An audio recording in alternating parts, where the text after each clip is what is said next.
Doctor, मला वारंवार pimples येतात आणि काही केल्या ते जात नाही, असं का होतंय? तुम्हाला देखील अशी समस्या असेल तर हा व्हिडिओ शेवटपर्यंत नक्की बघा. तुम्ही जे वारंवार जंक फूड खाता, अतिशय तिखट आणि तळलेलं खात असाल तर त्यामुळे तुमची पचनसंस्था बिघडते, शरीरामध्ये आम तयार होतो आणि ते तुमच्या पिंपल्सचं मुख्य कारण असू शकतं. ज्यांना जागरणाची सवय आहे, उशिरा रात्रीपर्यंत स्क्रीन टाईम ज्यांचा आहे, त्यांना देखील पिंपल्स होऊ शकतात.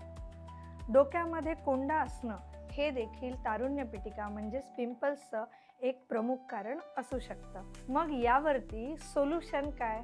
आयुर्वेदामध्ये असं दूषित रक्त म्हणजे खराब रक्त बाहेर काढण्यासाठी जलोकावचरण म्हणजेच लीच थेरपी ही ट्रीटमेंट सांगितलेली आहे.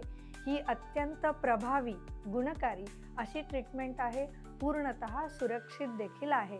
या ट्रीटमेंटमुळे जळू शरीरातील किंवा त्या पिंपल्समधील सडलेलं खराब रक्त बाहेर शोषून काढतात आणि तुम्ही पिंपल्सपासून कायमचे मुक्त होऊ शकता.